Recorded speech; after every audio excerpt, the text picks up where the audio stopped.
Ian, the 2024 Olympics are going to be here before you know it. And then they're going to be in LA in 2028. They're going to come back. We're going to see that when we're close to 50 years old. And Frank will be Frank will hopefully be still alive and can watch wrestling in person again, like he did in 1984. But the host city's Paris in 2024, and they're thinking about those good old Olympics ending a gaming tournament. No.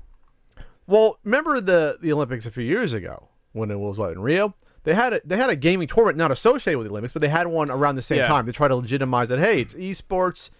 We're trying to get it in there. The only esport is Fire Pro Wrestling. So the 2024 Summer Olympics, according to GameSpot, could feature video game competitions. The co-president of the Paris Olympic Bid Committee told the Associated Press that discussions will be held with people from competitive gaming circles and the International Olympic Committee to discuss the prospect of having gamers compete for Olympic gold.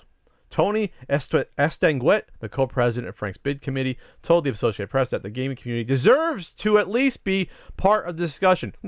No, they don't. They don't. But okay, that's what you want to go with. Okay. We have to look at it because we can't say it's not us. It's not about Olympics. The youth, yes, they are interested in esport and this kind of thing. Let's look at it. Let's meet them. Let's try if we can find some bridges. I don't want to say no from the beginning. I think it's interesting to interact with the IOC, with them, the esports family, to better understand that what the process is and why it is such a success. A list of trial events for the 2024 games in Paris will begin to take form in 2019, while the official sports list for 2020 games in Tokyo will be announced right then. So, all right. The Blizzard chief officer, Rob Pardo, said there's a very good argument to be made for gaming to be a part of Olympics. I think the way you look at esports is that it's a very competitive skill set. 300 actions per minute and stuff. They talk about that, et cetera, et cetera. And you look at these professional gamers, and the reflexes are lightning quick. And they're having to make very quick decisions on the fly. When you look at their actions per minute, they're clearing over 300. Here's my problem. My big problem with the idea of gaming entering Olympics is that Olympic events, at this point, mostly, are tried and true and remain the same from Olympic to Olympic to Olympic. With gaming, well, okay, if it gets accepted, it may start with Dota 2, but Dota 2 is not going to be a timeless test of esports Olympics. There'll be another MOBA that comes out a few years later to replace it. Right. So you same with the fighting game. So you don't have these classically trained athletes who are learning and competing in a traditional sport. And while I don't really give much of a fuck about the Olympics, at least there's tradition and heritage to the sports that are contained within the Olympics. Going back to ancient Greece. Yes. And while there have been new events added over time... And some taken away. They are more or less traditional sports that do not change over time and do not need updating. Esports would need updating. And that's not... To me, that's not... And like I said, I don't really give a fuck about the Olympics, but just for the sake of argument, that's not in the spirit of the Olympic Games. That's my issue. Sure, that's one of them. Like I said, I have other issues, but I think that's the most basic argument one can make against it. I think it's disrespectful to Olympic athletes. I just think on the outset, the fact that a video game can come out and you can say, well, you gotta be good at video games before that. Fine. A video game will come out, the next Street Fighter, the next year then it could be in the Olympics.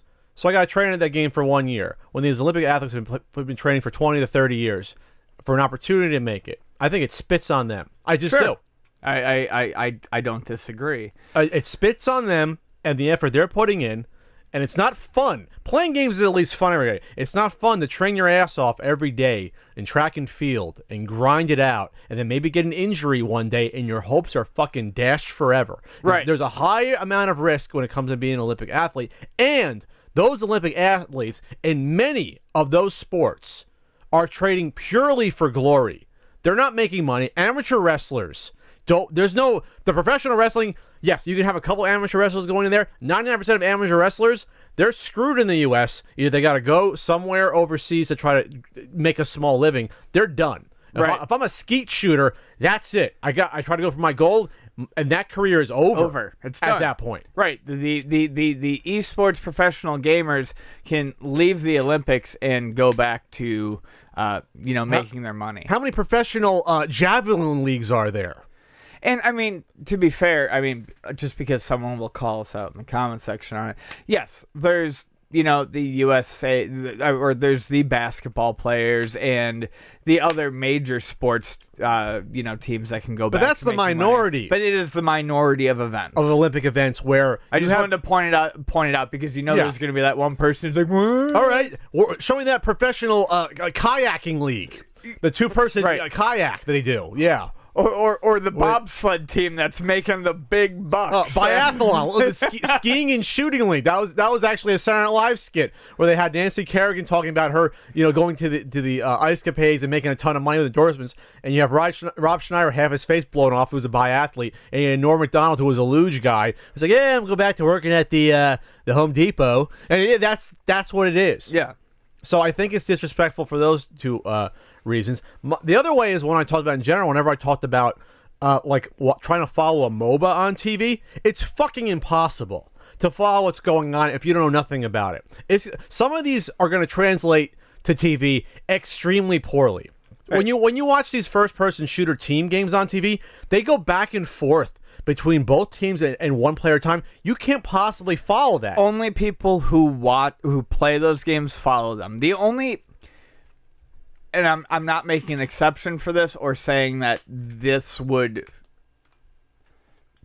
or I would watch this or make an exception for this in Olympics, is fighting games are always fun for me to watch. Yeah, I can watch that. I can watch that. I can watch fighting games and figure out what's going on because it's one-on-one. Because it's a fucking fight. But a MOBA, no. Absolutely not. And they couldn't even announce it properly when I was watching on ESPN on what is it, the fucking dorm tournament, whatever the hell that was. And then forget about first-person shooters because you're never seeing all the action at one time. You just can't. That's just the nature of it. So as much as we want to see people getting bronze and silver medals for Splatoon in the future, I don't see it's happening for those reasons, as we stated. I'd love to see Vonnie get gold in the U.S. for Splatoon, but yeah, I mean... He comes up with some roses and gives it to her on the stand.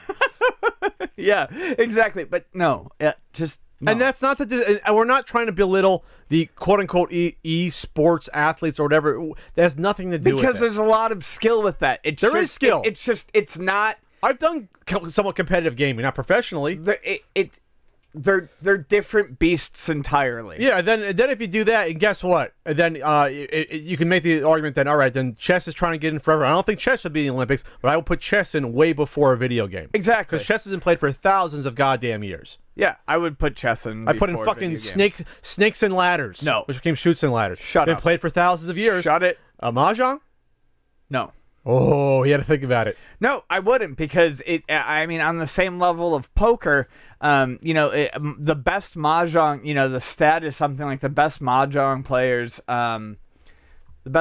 players only win 34% of their hands or something like that, just over a third. Just like poker. Yeah. Poker, exactly. if you win 25%, you're great. There's skill to it, but a lot of it's reading. I mean, there's still a good percentage of luck there. Yeah, that's going to open up a door. You're going to have poker then in the Olympics. You're going to have board games. You're going to have fucking laser tag.